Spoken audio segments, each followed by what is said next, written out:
Good evening, traders. I'm Himalay Bhatia from the Financial Analyst, and I welcome you to the Bold Project. In this module, we have been discussing about the Dow theory, wherein we have already covered the first principle, the second principle, and a part of the third principle, that is your accumulation phase. Now, in this episode, we will be talking about the participation phase as well as the distribution phase. So, let's first start with what is your participation phase.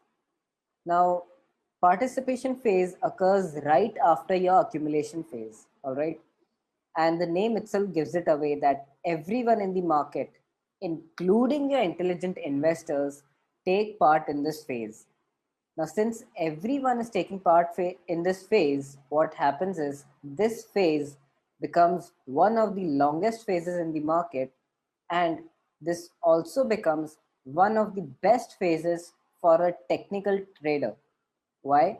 So let's take a look at this chart over here. We had an accumulation phase over here, and as I suggested, our participation phase will start right after our accumulation phase. This is because now there is some recovery in the economy. There is uh, more optimism in the market, and thus bulls enter into the market and this phase. And from here, we can see that there was a huge participation nearly for a decade. All right. Now, why is this phase a very good phase for a technical trader? Is because of these huge swings that this phase creates. All right. So we can see that there are multiple huge swings in the market. Swing is nothing but, your movement from your low to high, or in a bearish market, your movement from a high to low. So these are known as swings in the market.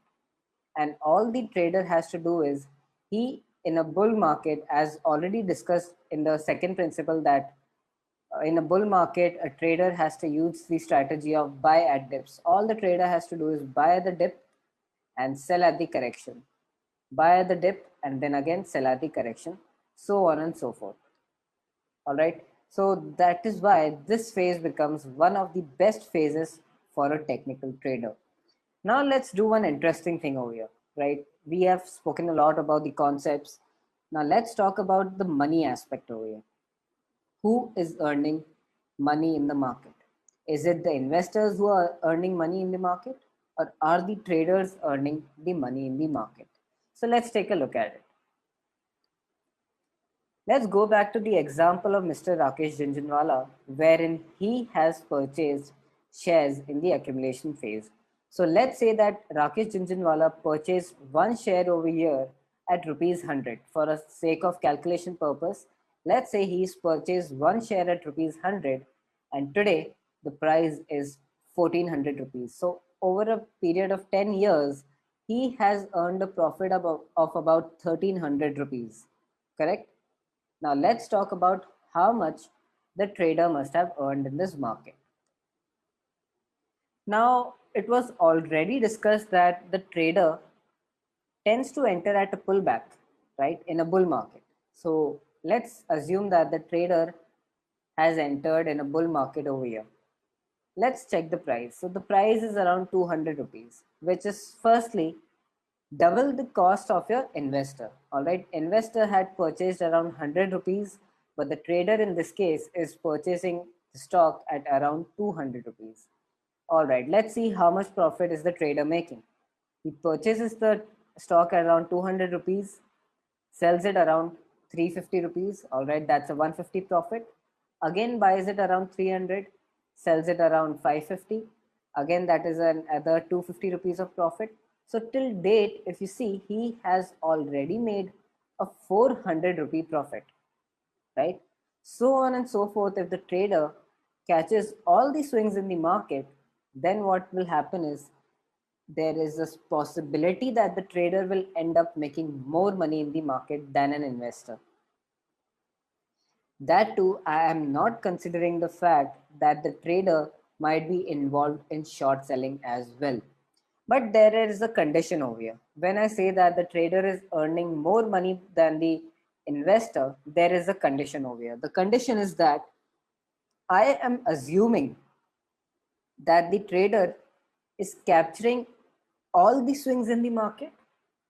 Not only is he capturing all the swings in the market, but he is exactly predicting the high and the low of the market.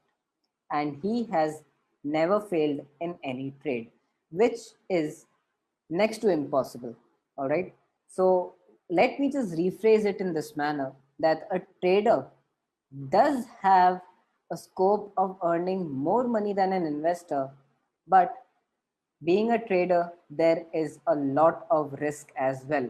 So, risk management is something which is very important that a trader should follow. All right. So, this was your participation phase. And like I told you, your market participants, your retail traders, your FPIs, your DIIs, FIIs, all the intelligent investors, retail investors, etc., etc. Everyone in the market takes part, and everyone is making good money in this phase. All right. After your participation phase comes your distribution phase. Now, before I get into the details of the distribution phase, let's just quickly take a look at this diagram over here. Do you see this sharp sudden downfall in the market over here? This is nothing but your state of panic selling. All right. Now, why has this panic selling occurred? So let me give you an example. Let's say that the trader has entered at a pullback over here, and now the market started moving up, which makes the trader very happy. But now what has happened at the top is that there comes in a news in the market saying that there is a lot of tension between North Korea and USA. All right. Now what the market will do is market will factor in this information and they will start selling the stock. So you can see that there has been a downfall in the market. But what this trader does is he ignores this information. Why does he ignore it?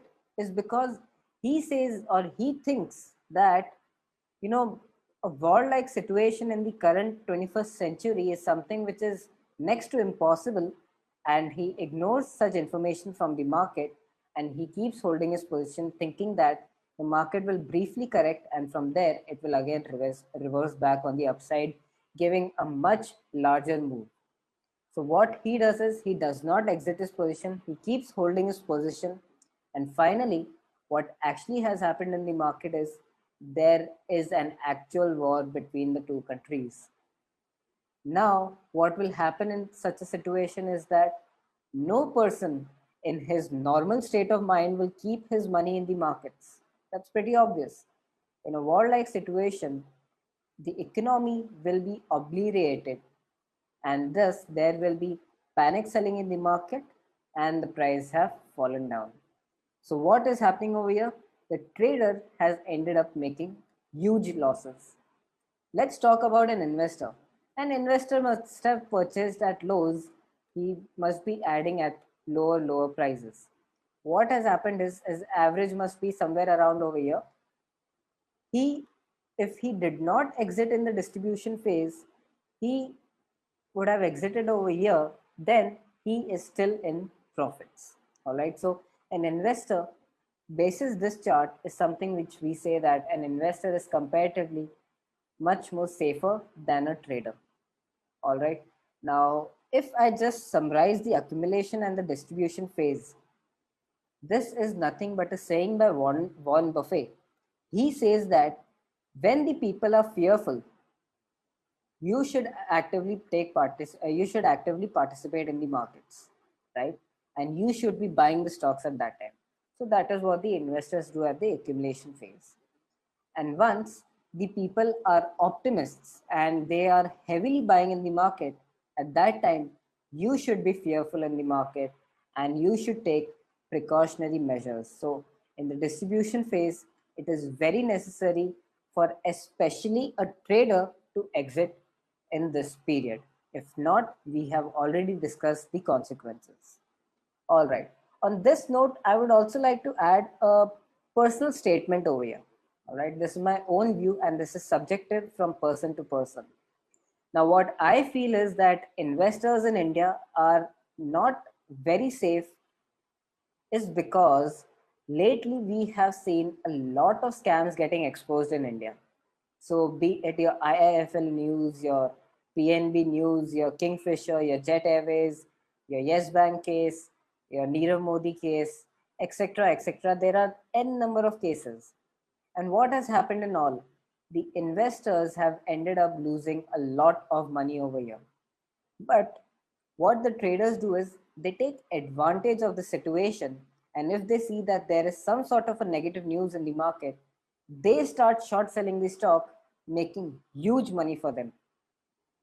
Now, please do not come up to any conclusions from this. This is just my personal view.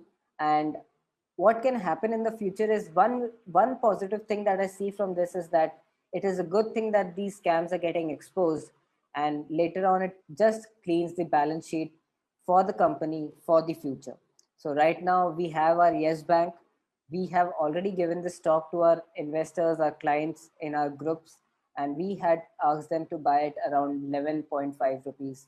And today it is anywhere around 14 rupees. And now we also see many positive statements from the Yes Bank management. And the stock has also been included in your MSCI index, which is again a very, very big positive for the company.